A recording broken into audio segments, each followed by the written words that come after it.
मैं डॉक्टर प्रदीप कुमार पांडे, ज्योति विद्यापीठ यूनिवर्सिटी से ज्योग्राफी। आज हम पढ़ेंगे पृथ्वी की उत्पत्ति के बारे में विभिन्न परिकल्पनाएं। पृथ्वी की उत्पत्ति के बारे में विभिन्न परिकल्पनाएं एक गूढ़ विषय बनी हुई हैं। भिन्न भिन्न साधनों के माध्यम से पृथ्वी की उत्पत्ति को जानने का प्रयास किया गया है, लेकिन अभी तक पृथ्वी की उत्पत्ति के बारे में जो सर्वमान्य मत है वो है big bang theory. Big bang theory के माध्यम से पृथ्वी की विभिन्न जो संरचनाएं हैं या पृथ्वी की जो विभिन्न तत्व हैं उनके बारे में जानकारी मिलती है। तो वर्तमान में जो सबसे अधिक मान्य मत है वो है बिग बैंग थ्योरी। वैसे इससे पहले पृथ्वी की बहुत सारी परिकल्पनाएं दी गई हैं, जिनमें सबसे पहले इमैनुअल कांट की वायबर राशि परिकल्पना है, लाप्लास की न्यायिका परिकल्पना है, जेम्स जीन्स की ज्वारीय परिकल्पना है, ऑटो श्मिट की अंतर तारक धूलि परिकल्पना है।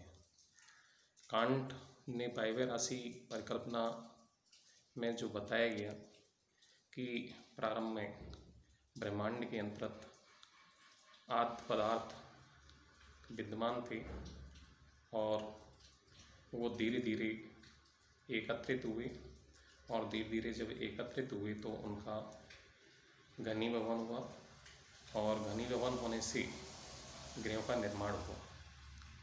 लेकिन इस परिकल्पना के ये परिकल्पना जो थी ये काफ़ी समय तक मान्य रही, लेकिन धीरे धीरे इसके बारे में जो कमियां थी वो धीरे धीरे सामने आने लगी। लाप्लास ने यह नहीं बताया कि जो विभिन्न पदार्थ थे वो पदार्थ कहाँ से आए, और इन पदार्थों के घनीभवन होने से ग्रहों का निर्माण होना संभव नहीं है।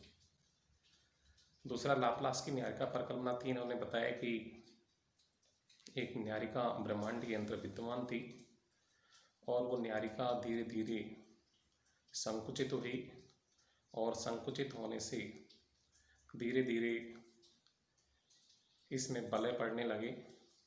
इसकी जो न्यायिका की गति थी वो न्यायिका की गति धीरे धीरे बढ़ती हुई चली गई, और जब न्यायिका की गति बढ़ती हुई चली गई तो मध्यवर्ती भाग के अंतर्गत भूमध्य रेखीय उभार पैदा हुए, और जब मध्यवर्ती भाग के अंतर्गत उभार पैदा हुए तो एक से एक वलय अलग हुआ।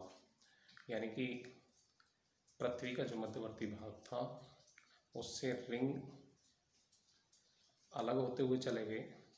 तो इस तरह से जो न्यायिका थी, न्यायिका से 9 वलय अलग हुए, और इन 9 वलयों से 9 ग्रहों का निर्माण हुआ, और आज जो सूर्य शेष है वो न्यायिका का अवशिष्ट भाग है।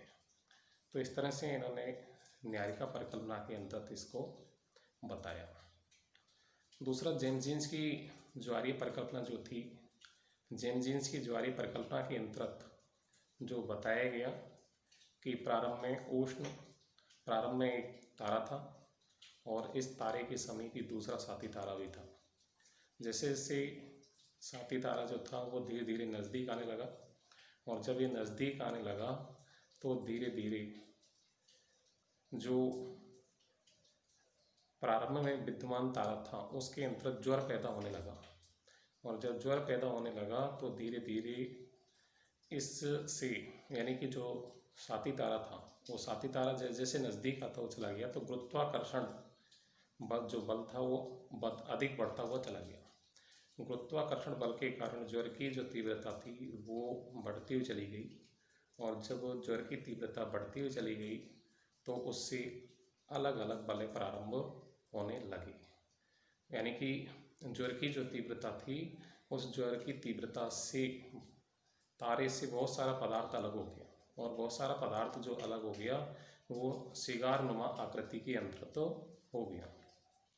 जो पदार्थ अलग हुआ वो ना तो तारे में ही समाहित हो सका और ना ही सूर्य, यानी कि ना तो वो तारे के साथ ही जा सका और ना ही सूर्य के अंदर समाहित हो सका।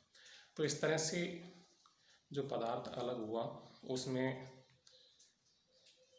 सिगारनुमा आकृति धारण कर ली, और सिगारनुमा जब आकृति धारण कर ली तो उससे वलय यानी कि जो कण थे वो कण धीरे धीरे संगठित हुए और उस कणों के संगठित होने के कारण धीरे धीरे ग्रहों का निर्माण हुआ।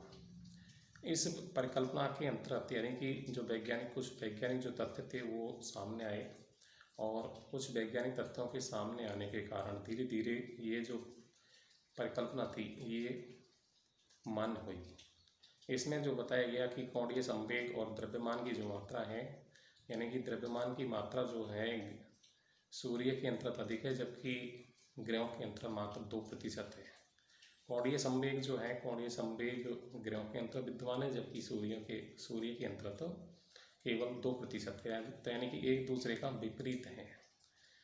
दूसरा, इस परिकल्पना के अंतर्गत जो सिगारनुमा आकृति से ग्रहों की उत्पत्ति बताई उसमें किनारों के अंतर्गत जो ग्रह हैं वो छोटे हैं और मध्यवर्ती भाग में जो ग्रह हैं वो बड़े हैं। जैसे कि मध्यवर्ती भाग के अंतर्गत बृहस्पति है जो कि सबसे बड़ा ग्रह माना जाता है। तो इस तरह से इस परिकल्पना के अंतर्गत जो ग्रहों का आकार बताया गया वो अधिक बताया गया। इसके अलावा ऑटो सिमड़ की अंतरतारक धूलि परिकल्पना जो है, ऑटो सिमड़ की अंतरतारक धूलि परिकल्पना के अंतर्गत जो बताया गया है कि प्रारंभ में आद्य कण विद्यमान थे और आद्य कणों के विद्यमान होने के कारण ये वायुमंडल के अंदर छितराए हुए थे।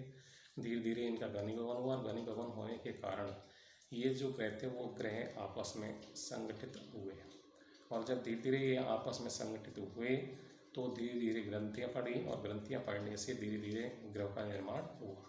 जो छोटे कण थे वो छोटे कण थे वो यानी कि उपग्रह और अन्य पिंडों के रूप में बन गए।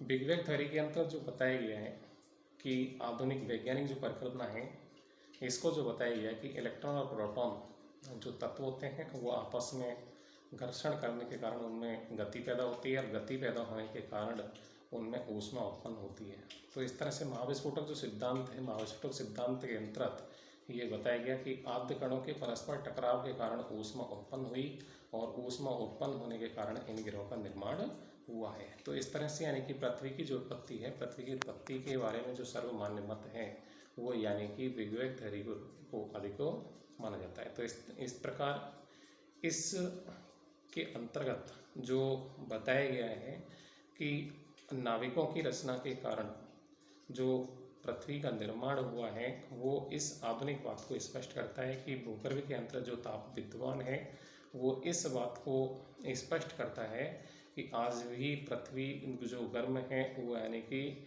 इन कणों की गति के कारण ही गर्म है, और आज इस मत को अभी तक सर्वाधिक मान्यता दी गई है। तो इस तरह से यानी कि पृथ्वी की जो उत्पत्ति है, पृथ्वी की उत्पत्ति के बारे में जो बताया गया है वो यानी कि सर्वमान्य मत के रूप में ये बताया गया है। तो इस तरह से हम पृथ्वी की उत्पत्ति को जान सकते हैं, यानी कि संपूर्ण रूप में तो नहीं जान सकते, लेकिन यानी कि इन परिकल्पनाओं के माध्यम से हम इसकी संरचना को समझ सकते हैं।